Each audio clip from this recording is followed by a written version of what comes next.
joining. Good day, everyone. My name is Dr. Nasiru Salau from One Health and Development Initiative. You're welcome to today's episode of the OHDI Farmers Community webinar. If you're not part of our farmers community yet, I will be posting the link to join our WhatsApp platform where we are trying to connect farmers to expert advice, and also connect farmers to other farmers, and also an avenue to sort of sell your products and also advertise your services. So today here we have Dr. Ayoade Tijani with us to give us a webinar on the topic fish health management and biosecurity in aquaculture.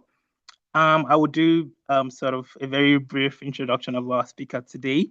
Dr. Ayoade Tijani is, please, at any point in time you cannot hear me, you can always let me know. You can unmute and just let me know.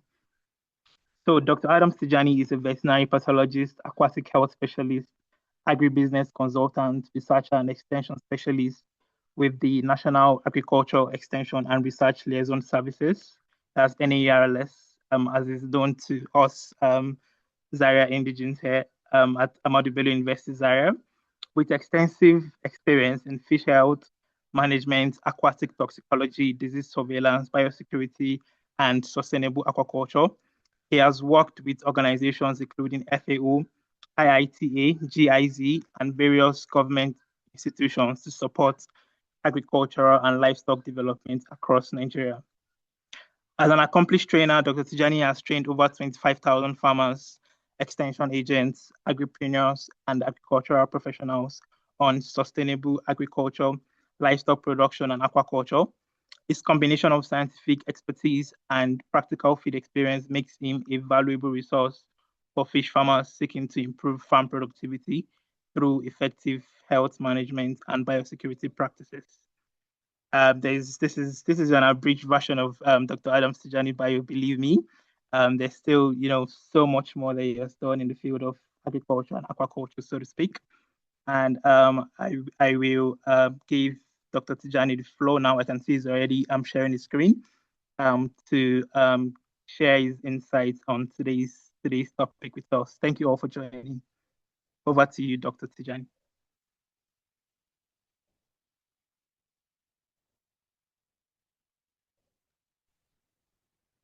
Okay, good morning all. Good morning, sir. We can hear you. Yes, am I audible? Yes, sir, you are. Okay, good morning, everyone. We can hear you. As rightly said, by name Adams Ayoade Tijani. I work with NARLS Ahmadu Bello University Zaria as a livestock and fishery extension specialist. Today we'll be looking at fish health management and biosecurity in aquaculture. The presentation will go like this: introduction to fish health management, causes and types of the fish diseases, recognition of healthy and diseased fish, environmental and nutritional management of fish health, principle of biosecurity in aquaculture, biosecurity measures that we can take in our various farms, diagnosis, surveillance, and response to outbreak in case of heavy outbreak in our farm. Then the BMP, best management practices in aquaculture. Then we are going to conclude immediately.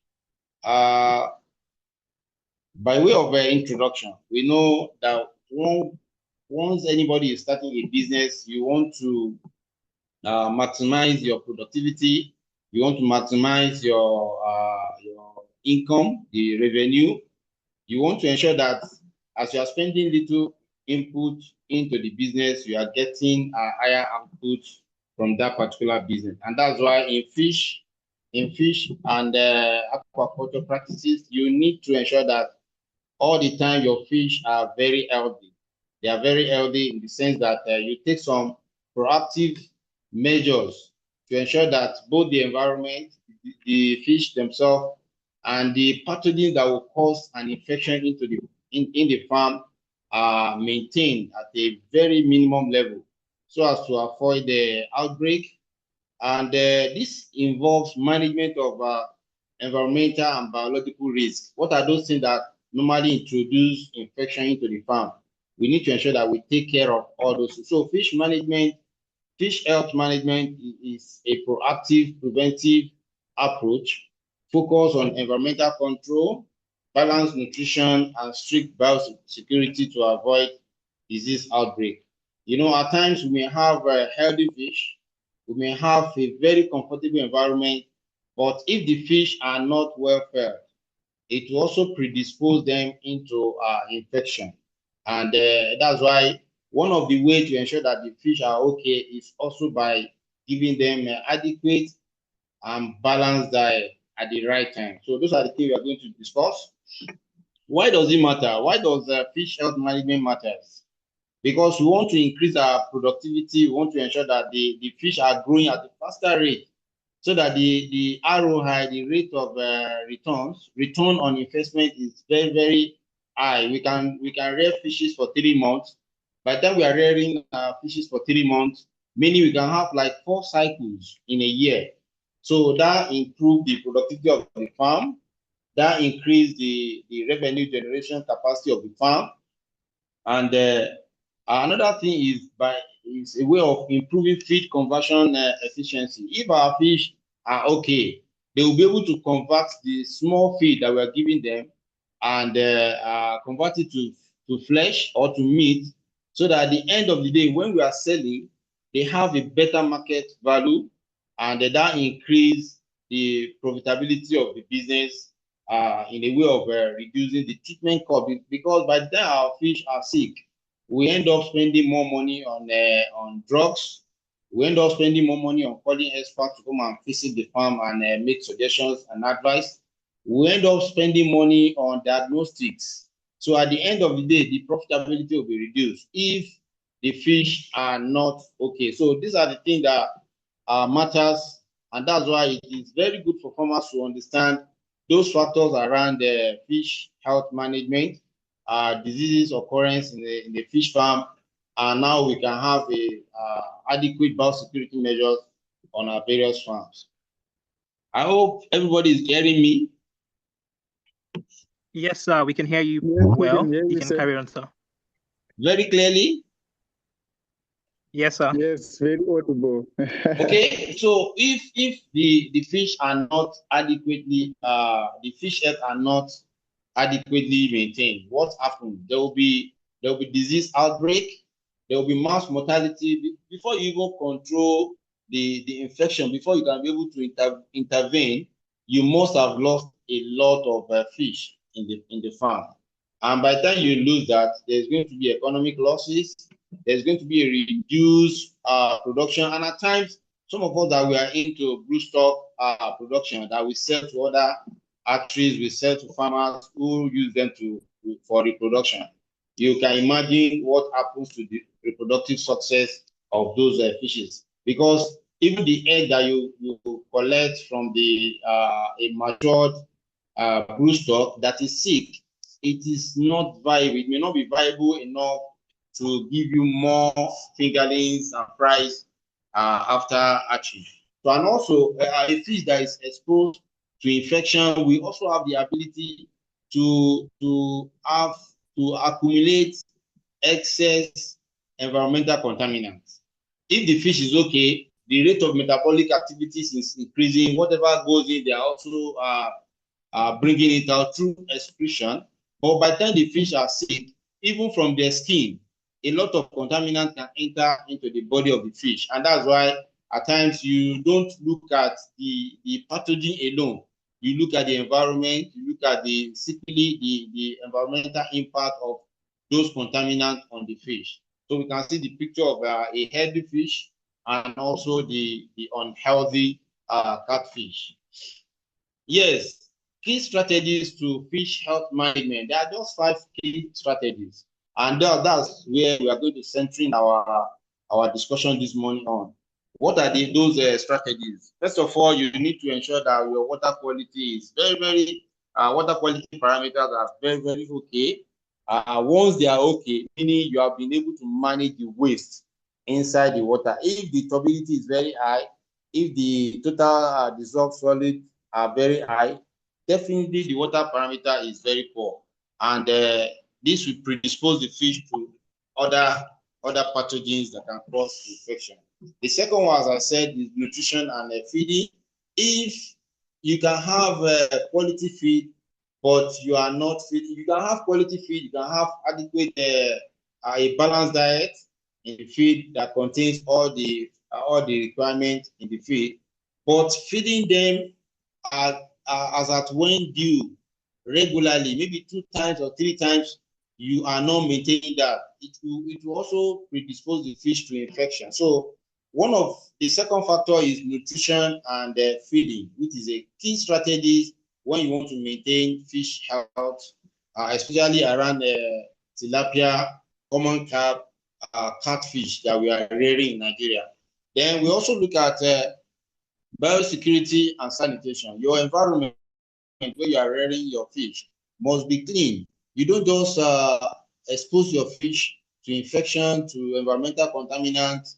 Even the containers that you are using, the equipment you are using in your farm, they should be clean so that they don't accumulate pathogens, and at the end of the day, you are going to use those rubber. You don't, once there is infection in one particular pond, you isolate the fish that are sick. If they are much, you isolate all of them, you isolate them, take them to quarantine in an isolation pond, then you can treat those ones. But if it's a general problem, meaning you have to treat all of them wherever they are. Then one of the strategies is also daily observation, especially at feeding time. You need to observe your fish. What are their behaviors? How do they respond to feeding? How do they respond to even a stimuli in the environment? If a hawk or a bird is roaming around, definitely if your fish are okay, you see they are going to react. By the time they see the image, how do I call it, the shadow of that bird that is flying around, they will respond definitely. But by the time your fish are stagnant in one location, despite all the flying around of birds, meaning there's a problem, they are sick, and most time it is due to parasite infestation on their body, because they are looking for a way of removing those parasites from their body, and that's how you see them. Even when there's any external stimuli, they don't move at all, they don't go anywhere. Lastly, in case of any infections, there has to be diagnosis measures, also prompt treatment. So these are the key strategies to fish health management. So how do we understand fish disease? We know disease is an abnormal condition that affect the health and performance of the fish. It affects the performance, it affects the vitality of the fish, to the extent that if they are supposed to take a particular kilogram of feed, right from there, you know that if they have been taking that particular kg and is now reducing, you must be able to identify that there's a problem. So disease occur when there are 3 things. That's what is called disease triad. 3 things are occurring concurrently in the environment, then a disease will occur. One is the pathogen, presence of the pathogens.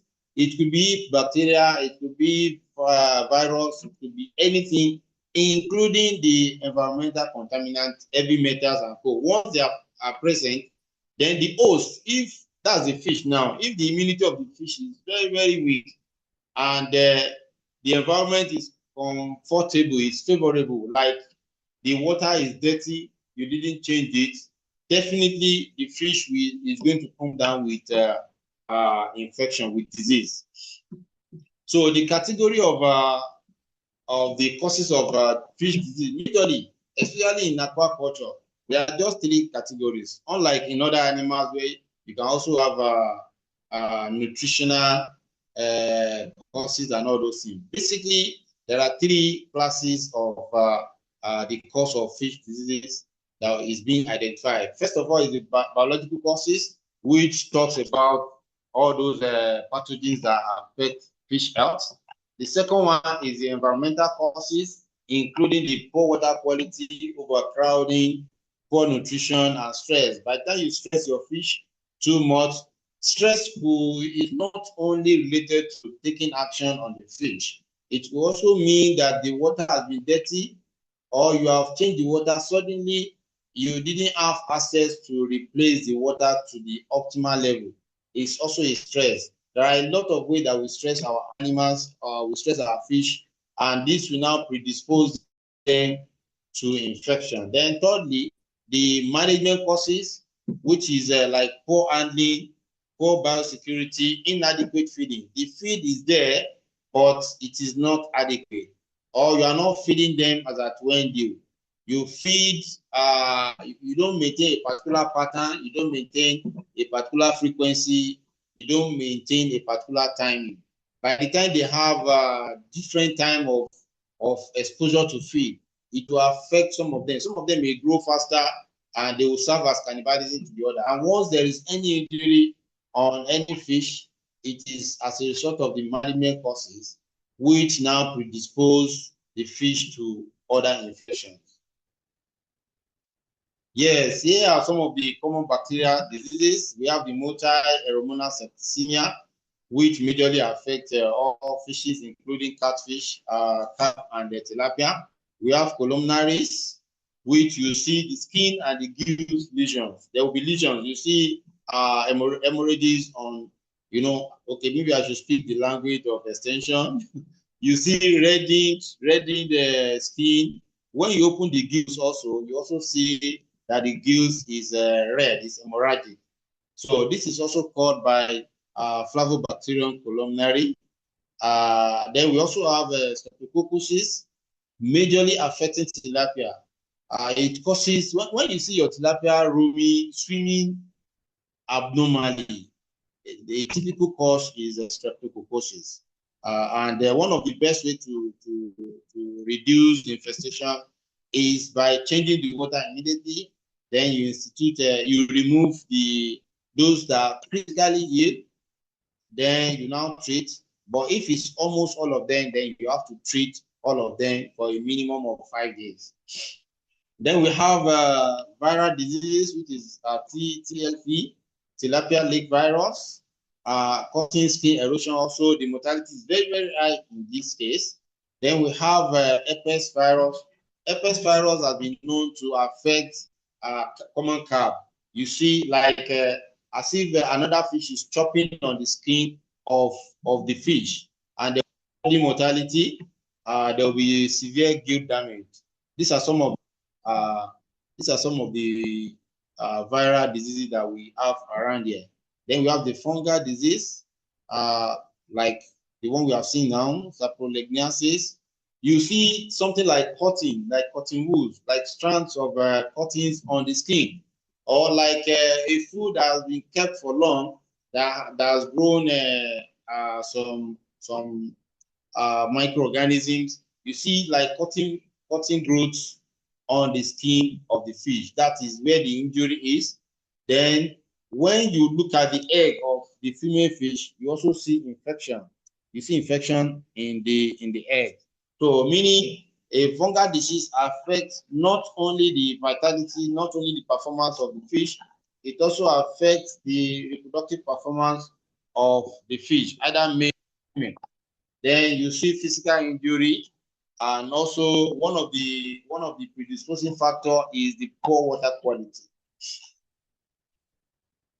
Then we also have parasitic diseases, which include fish lice, gill flugs, and all the cestode is very common around here in Nigeria because of different things that some farmers give to their fish. We have cestode.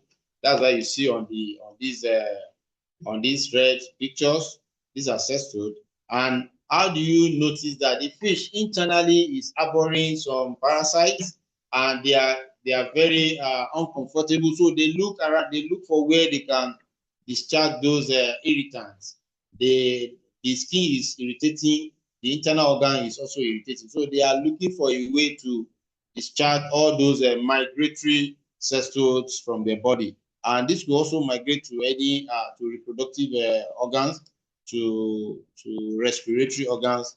And on the skin, you see excess mucus on their skin.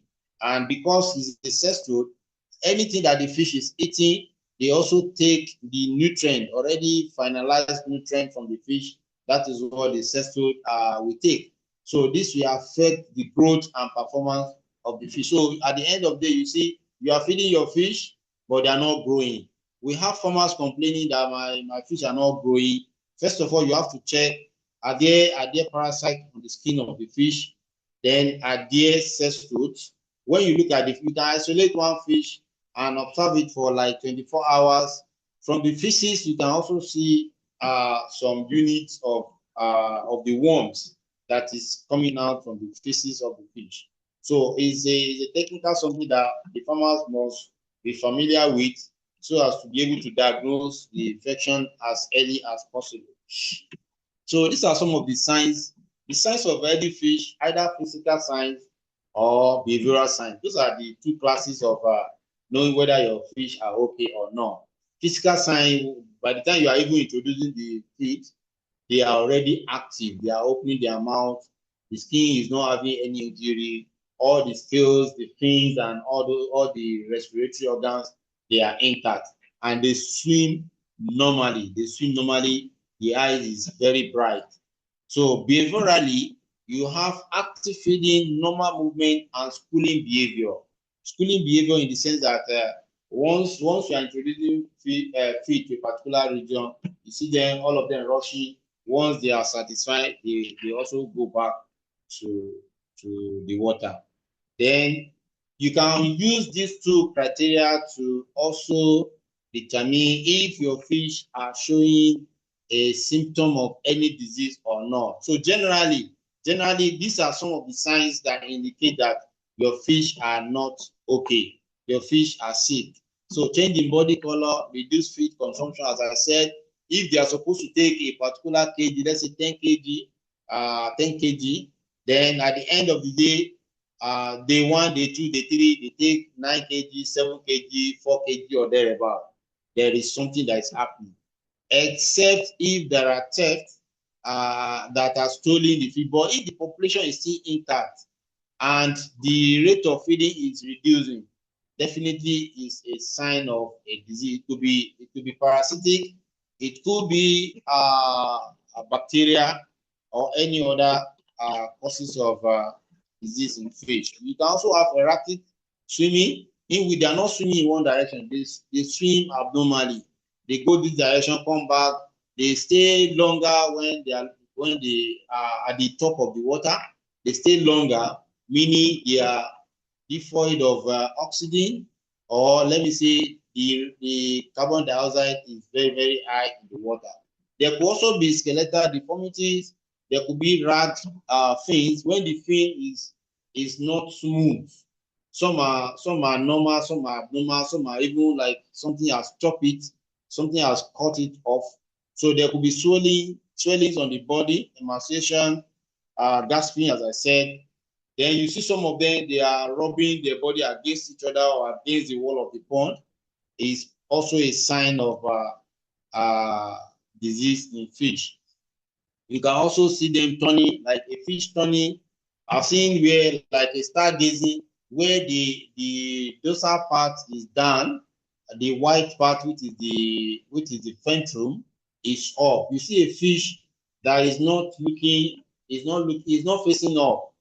The downside is facing the sky, while the upper side is inside the water. That is a sign of disease, and mostly at times is related to nervous system, or at times a congenital problem right from the artery.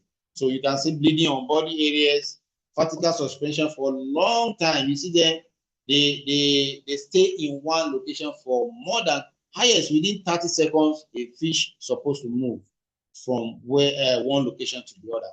But by the time you see a fish, you even put hands into the water and the fish is not moving, definitely it's a sign of disease. Then lastly, you can also use, if the gills is swollen, if it's swollen, or if it's bleeding, if it's color, then you have to look at that.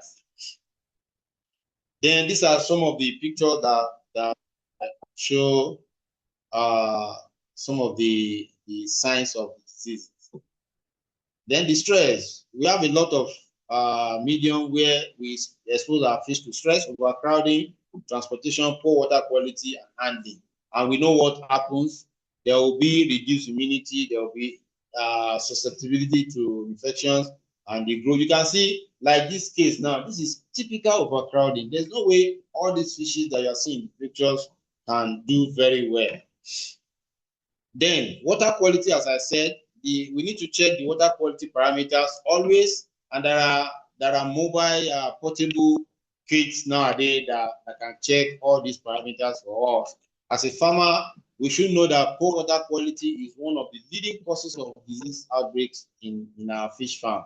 Once these parameters are either lower or higher than the recommended value, then the fish are bound to be exposed to infection.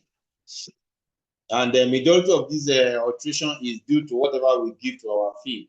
If the feed is contaminated or is too high in energy or too high in protein, definitely there will be some byproduct that will be released into the water. And by the time we are not cleaning, changing the water very regularly, there will be a challenge and the disease will occur in our farms. Nutrition and disease prevention. Nutrition serves as immune booster for fish. They enhance the growth performance and improve resistance to infection.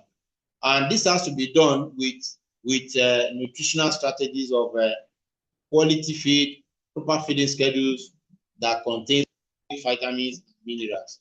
If your fish are known to eat by 7 o'clock or thereabout, and you are the busy type, or you don't have a worker, or your worker too is busy, instead of going there by 7 o'clock, he's now going by 10. That period, because they have that unique character of knowing when the farmer used to introduce the feed to them. If there's any alteration, that's when you see cannibalism. Some of them will now exhibit the superiority in the pond. They attack the younger one because they are very hungry. So at the end of the day, those that attack, they will have ulceration or discontinuity on the skin. This will lead to another thing, and at the end of the day, infection will take place. Principle of fish therapy. When you have noticed all this and you want to treat, the first thing is to call your fish veterinarians, experts who knows, even with 1 or 2 signs, he can be able to guide you. This is what you are dealing with. However, in case, including the experts, including yourself, there are factors you need to consider in fish therapy. You need to consider the pathogen, the type, and the count, and the load. How many? What is the load of these the pathogens that are present in the water? The water quality is very important when you are doing therapy. So you don't use contaminated or dirty water for therapy. That is what I'm trying to pass here. The temperature must be around 35, 37 degrees Celsius when you are treating your fish. Then the pond, you need to know the size of your pond before you can be able to determine the quantity of any drug that you want to give. Because if the pond is bigger, you need more water, then you need more concentration of the drug. And if it's smaller, then you need lower quantity of the drug that you want to use. Then the fish disease and the egg. Whatever medication you want to use on catfish, if it's the same thing, it should be different concentration or dose that you're going to use, or even the duration. The duration of exposure must be different in scaly fish, because the catfish has a skin that is porous, that allow entry of any drug that you want to use, unlike tilapia or any other scaly fish. Then you also consider the safety factor of the fish, and also the pathogen that you want to kill with the drug. Lastly, because of the because of the environmental and environmental implication of the drug that you want to use, you have to consider the withdrawal period. How many days am I supposed to use this drug? Then when am I supposed to sell the fish after exposing them to a particular medication or drug? So those are the things that you need to consider. We also have different routes of drug administration in fish, As you can see, you can use directly to the water. If it's true water, you don't use the normal daily water requirement for the fish. You can use 1/3 or 1/4. If your fish, the quantity of the fish require 1,000 liters of water in a day. When you want to do medication, you cannot go above 250 liters of water. Then you expose them for a maximum of 3 hours to that medication before you top the water again. Then the following day, you do the same thing. I hope we are getting what I'm saying. Before we continue, I hope I'm communicating. Can I see people talking? We are with you, sir. Are we together? We are together, sir. Okay.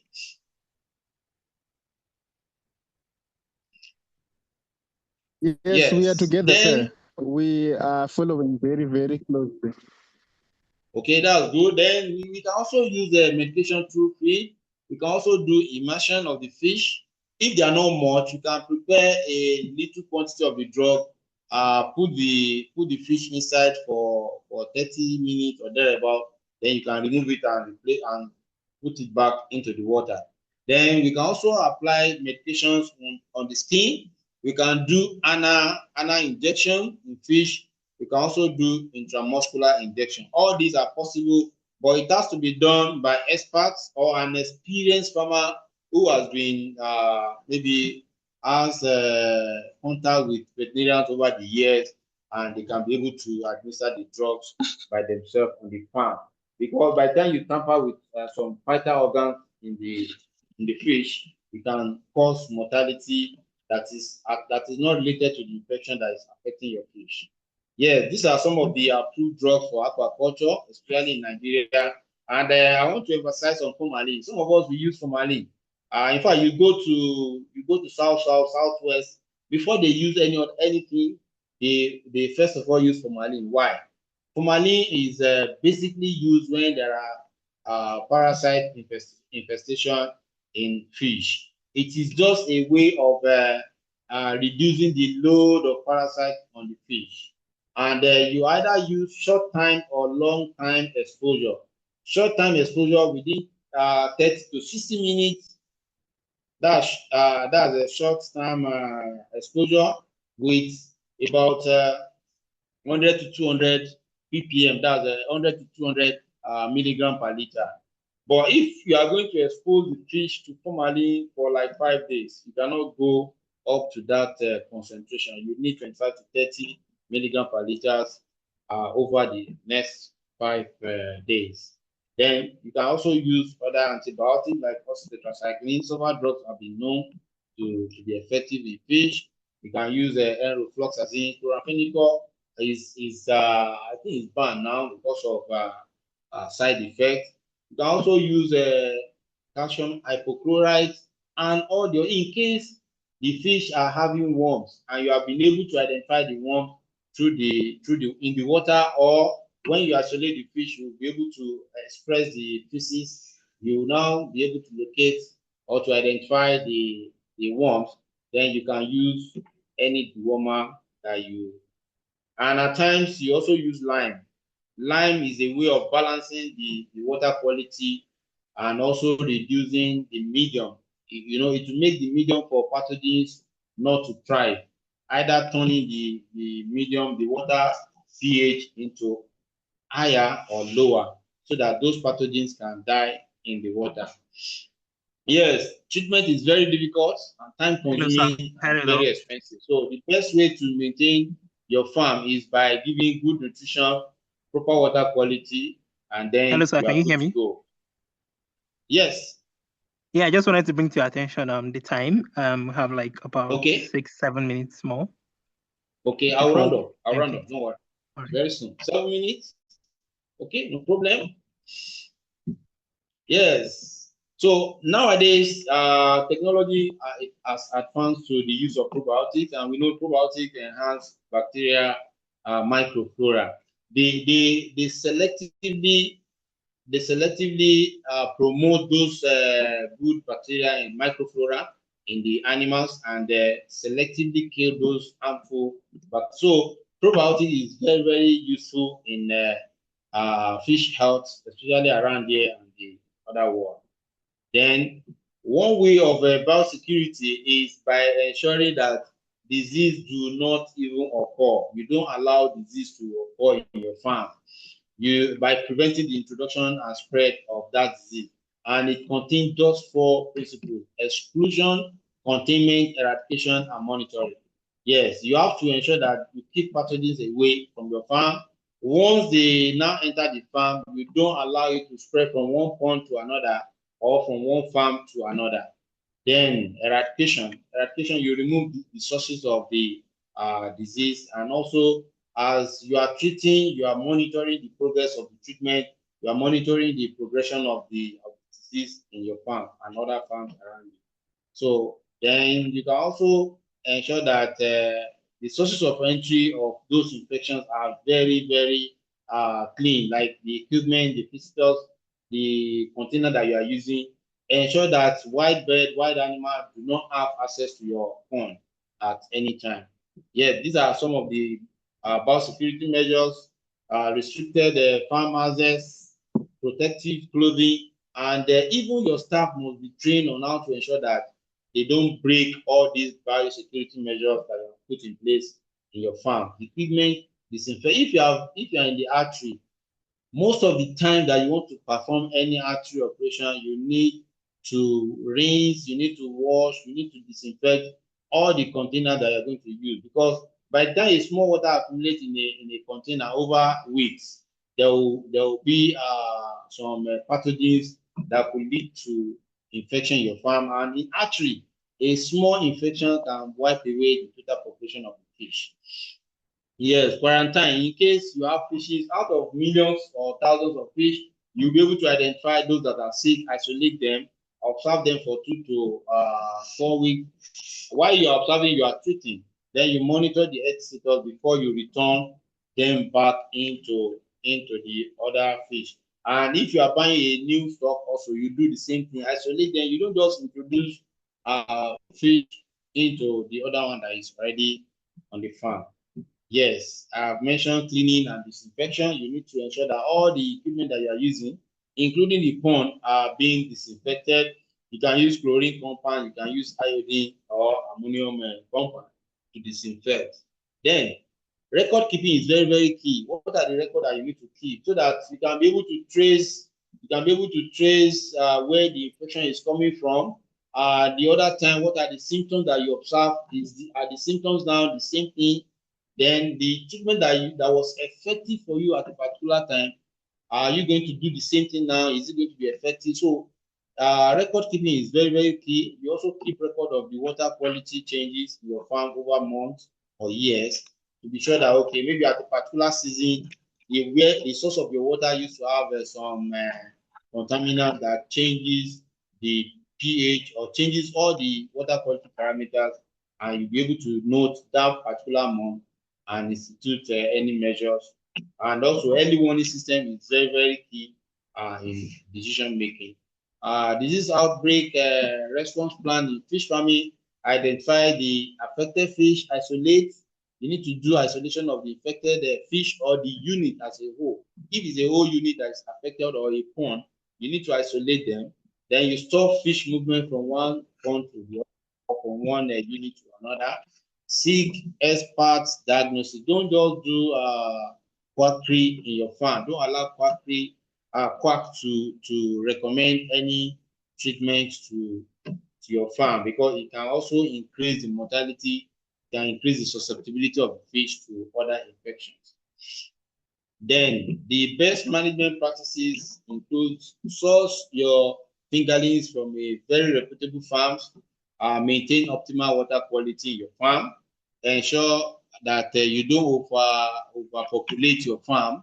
A particular pond has a certain number of carrying capacity of the fish, so don't overcrowd, don't overpopulate that particular pond with too many fish because you don't have other pond, or you want to maximize your profit. So ensure that you implement strict biosecurity measures, monitor your fish behavior regularly, because this will give you an idea whether your fish are not okay or not. keep detailed records, and train your farm workers adequately. In conclusion, prevention is better than treatment. Healthy fish are productive fish. Once your fish are healthy, they are productive and they are also reproductive ready. You know, you can use them for reproduction. You can transform your grow out pond into a broodstock farm. By the time you don't have market, you continue rearing them until when they are above 9 months or 1 year. Then you see the value, the monetary value will increase. Then biosecurity reduces disease risk. By the time you maintain all these biosecurity measures in your farm, definitely you have taken 50% of the strategies to ensure that your fish are okay. Good water quality is very essential, and record keeping improves management. Yes, finally, a successful fish farm is built on healthy fish, good management, and strong biosecurity practices. Thank you very much for listening, and it's my pleasure that in case there are questions, we'll be able to handle it.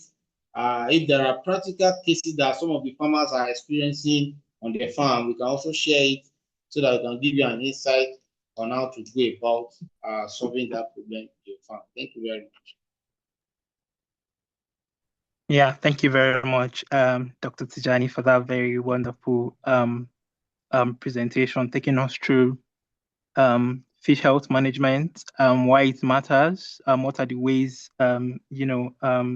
you can improve your fish health, how to treat your fish, and also a very important advice to our audience today to observe withdrawal period in any treatment they want to carry out, and the different ways biosecurity can be instituted in our fish farms. Thank you very much. As Dr. Tijani has said, this is the time to take questions. If there are any cases you're handling at the farm, so you can share for him to give his very valuable insights. So yeah, anyone who wants to, you can unmute and speak, or you have the option to also put your questions in the chat, and I'll read it out for our speaker to attend to. Good day, everyone. Yeah, hi George. Good day. I'm George. I'm from Rwanda. We have a farm in Bugesera, and this was very important and very informative. I think the question that I have for Doctor is, we using calcium hypochlorite, and normally we don't have like these test kits to test like the chlorine, dissolved chlorine and total, I mean like free chlorine and total chlorine that is in the water, the residues. So how can I know with the eyes or any other way to know like if the chlorine levels in the water is good for me now to start the stocking? And if after I've stocked, if I'm stocking after I've put like the chlorine in the water, should I put a plankton booster, or I should just start the feeding on that going further?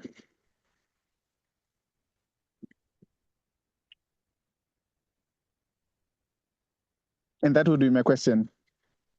Oh, okay, thank you, George. I think Dr. Tijani, you can. Yeah, hello. Hi, we can hear you, Yes, Doc. I can hear you, Doc. Yeah, if I'm correct, if I got him right, I think you mentioned test kit that is not readily available, and how can they determine the chlorine level of the water? You know, if the source of the water is a well or borehole or thereabout, I'm very sure there is no chlorine inside. When you have chlorine, is those treated waters, maybe from the tap or nearby dam, the water that has been treated.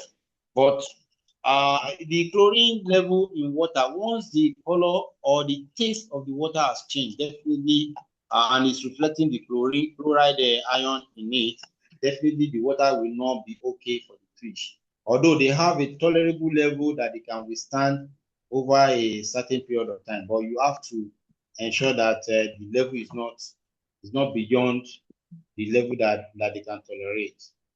So there are kits that are available. You can get the kits in veterinary shops anywhere. I think even in Rwanda, you can be able to get those kits. And if there are none, we can, I think one out OAGI can also do something by maybe bulk supply to some of the farmers across African countries. Then secondly, you also ask, can you start feeding immediately, or you need a booster for the fish? If the level is high, that is affecting, chlorine will also be affecting the skin of the fish. You will also be seeing some changes in the skin of those fishes, and the appetite will be altered. The appetite will not, they will not be eating very well because the pH of the water has been altered. The chlorine level is high, so definitely they won't be performing up to optimal level. So, but you can expose the source of the water to air. If the water is usually kept in tank before being introduced into the pond, you can remove the cover for at least minimum of 24 hours. It has been done, and practically it is helpful. The chlorine is how do I call it? Is highly vaporized, so it's able to escape to the air before you now introduce the water into the pond. So if you are sure that the source of the water is having chlorine, don't introduce that water directly into the fish without exposing it 24 hours to the air. Okay, doctor, thank you. Yeah, so you answered, but then the issue is like I treated the water from the dam with chlorine because we wanted to kill the pathogens that are from the river, from the water from the dam. So we used the calcium hypochlorite to treat the water, but then I heard what you said. I think I'm answered on that one. Yeah, all right. Yeah, thank you, Doc, and for addressing that. I also have another question for you, One Health. Sorry, guys, I'm taking much of your time. I have a question for One Health. So we are still waiting for you guys to come on our side. You haven't said anything on when you guys are going to be available and around in Rwanda. Did you say Rwanda? Really yes, Rwanda. Oh, we are currently in Rwanda. We have a fellow who is in Rwanda, and we are also piloting our AgroSafe project in Rwanda. Maybe I can follow up with you after this call on how you can get involved. Yeah, we definitely want to engage you guys so that we are like at the onset of the project. So would really appreciate your services and see how you guys can help us improve our production. All right, thank you, George. Yes, are you joining the meeting through the WhatsApp group, or else I can put my number in the chat? Yeah, I'm getting into the WhatsApp group. Yeah, definitely. I'm in the group. Oh, okay, all right. So that means you can message me privately. Yeah, sure. Just to save time, we could take other questions. Dr. Abdurrahim has his hand raised for a while now. Please go ahead before we take the questions in the chat box. All right. Thank you very much, Doctor. My question is about, my name is Dr. Abdurrahim Abdulkadir. I'm a veterinary officer and a food safety enthusiast from Nigeria. So my question is about food safety majorly in terms of aquacultural practices, because we realize that from farms, a lot of people try to ensure food security at the expense of food safety. And I mean that by some farmers go to abattoirs to take abattoir waste, collect condemned meat samples and all of that to feed fish, and some blood materials that are not exactly screened or that might not be exactly safe for human consumption to feed fish. So is this safe? Is this a safe practice, or is it an encouraged practice for farmers to do? That's what I just wanted to clarify on. Thank you very much. Yes, I know, Nigeria is funny country because a lot of regulations are there on what we can give to our fish. Blood meal is not recommended again as at, I think, 1997 or thereabout in Nigeria. But you still see in some areas, some people still use blood meal. But it has to be It has to be prepared. It has to be processed before you can use the blood meal in feed compounding. So I think that processing, you render some of the pathogens harmless, that they cannot affect the fish. So blood meal is in the category of byproduct from either the abattoirs or poultry, slaughter, slab, or thereabout, which currently is being allowed. You can process them as alternative source of protein for fish compounding, for feed compounding. So, but the safety, as you said, is very, very important. So we encourage the farmers not to be using the blood meal, especially from infected animals. And if at all they have to use the blood meal or any other protein sources poultry byproduct, they need to process it adequately to ensure that the pathogens are very, very minimal or even zero in those alternative sources for energy or proteins in the field. I understand your information, your message. Food safety is very, very key in all livestock and fishery production. We need to be very vigilant about whatever we are giving to our animals, because it end up in human being, because we are the one that will consume it. At the end of the day, we should not consume something that is going to affect our health. But one thing also is not even the human being at times. The water that if an agent that is not good for an animal is being used, the water that we also get from the farm should be channeled to somewhere, not to the farm. You see that some of the fish farmers, they also use the water for something for orchard, for vegetable production. So at the end of the day, even if the fish is able to manage the pathogen level, or the treatment has been effective to manage the pathogen level in the fish, what of the water that we discharge into vegetable garden, into orchard, into all those things? So we need to be very careful on whatever we are giving our animals. I was part of a team in Abuja to develop SOP for standard operating procedure for so few animals, including fish. And the mention was made that blood meal is not recommended in Nigeria again, but you still see some people practicing it. But majority of them, they have the experience of how to process it, how to render it. They call it rendering. The process is called rendering. You render the blood meal or poultry byproduct in such a way that it will not be harmful again to the fish. I think I'm Thank able you, to Doc. answer it. Yes, Dr. Ibrahim, I hope your question is answered.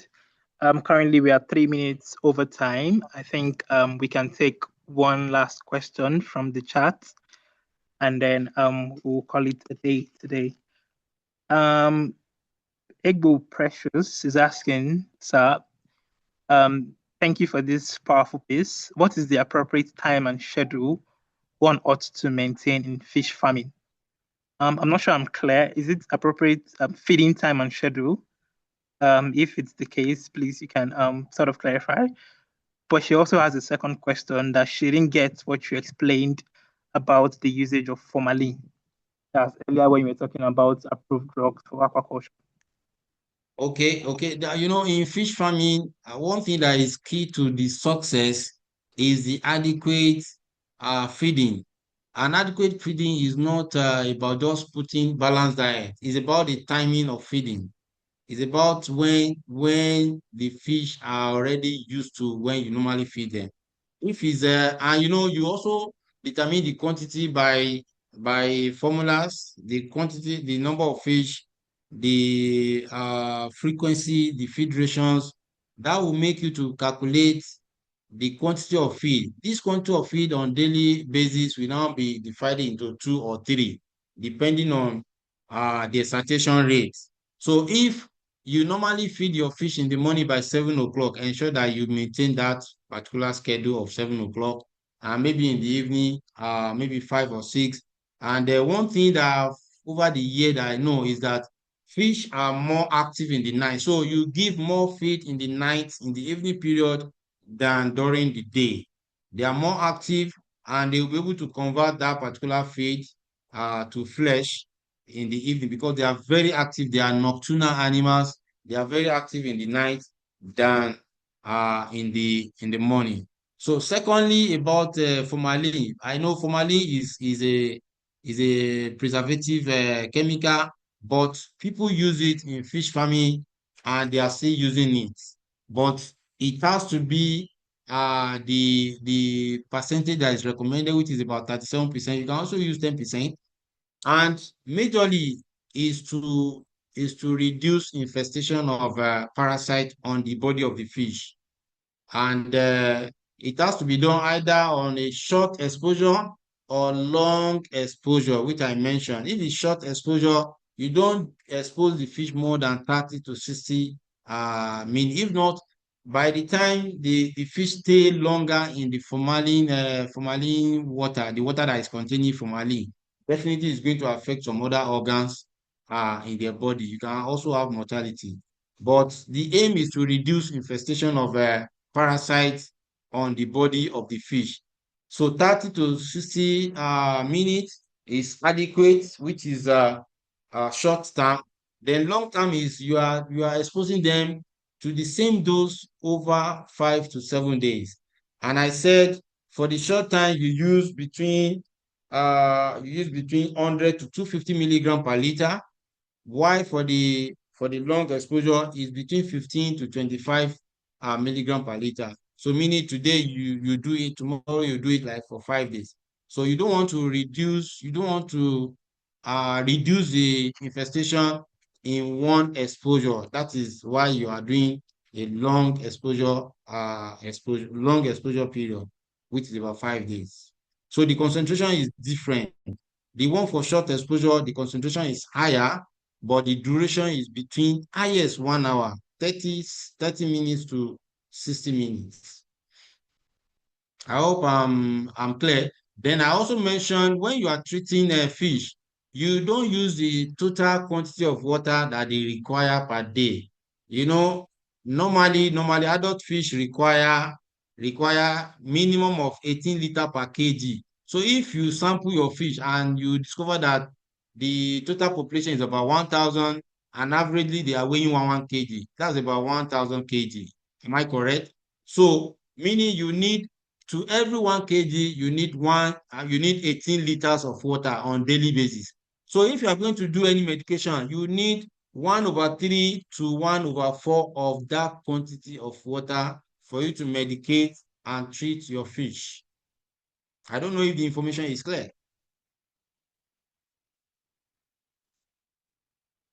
Is the It's information Precious. I clear? don't know if you're there. I don't know if Doc has answered your question. Yes, she said, okay. Yes, Okay. she has affirmed. Doc, I think we have one last question. We can take this and then just call it a day. I think Okay. Nuhu, there's a question from Say Nuhu Saini Yakub. He says, thank you, sir, okay. for the presentation. Please, what is the method of drug administration in fish and how is it administered? I think you covered this in your presentation. Maybe this is something that Yeah, it's there. sharing the Yes. material would help. And he has a second question. He says, what are the vaccinable diseases in fish and the protocol for vaccination? Okay, yeah, that's a good one. In my lecture, I mentioned some of the routes for drug administration, which I said you can use water, you can also inject through the anus, you can do intramuscular injection, you can bait them, you can do immersion, all sort of even in feed you can put the medication in the feed, sun dry the feed, then before you give to your fish. But because of the AMR, the antimicrobial resistance, in which some fishes are being exposed constantly, so when infection comes, the farmers still want to use antibiotics, and at the end of the day the disease will not be clear, and the infection is still there, the drug residue is still there in the meat, and people consume such meat, which is one of the food safety concern. So you can use any of those routes, but you need to calculate the dosage that is required. Are you treating individual fish, or you are treating as a group or as a unit in a pond? So those are the things that you need to calculate. You need the weight of the fish, you need the dosage of the drug and what is the infection that you have diagnosed that is affecting that particular fish. Those are the factors that you need to consider. There are a few fashionable diseases in Nigeria. The vaccines are not readily available, but there are vaccines for fish nowadays. And just like we do in poultry, just like we have vaccines for aeromonas, we have even vaccine for streptococcus and all those things. But I'm not sure in Nigeria, except you connect with some veterinary outlets in Lagos or Abuja who are into import of veterinary drugs, they can be able to get those vaccines for you. But locally, probiotics is working, and that is what we are also promoting. Instead of now waiting for vaccines to be used, you can use probiotics, which is just like a stimulant for immunity in your fish. I think I'm able to answer it. If there are more insights, maybe out of this call, I can be able to provide it. Thank you. Thank you very much, sir, for your time and for taking us through this very important topic today. I believe that's the end for questions, and we've come to the end of this.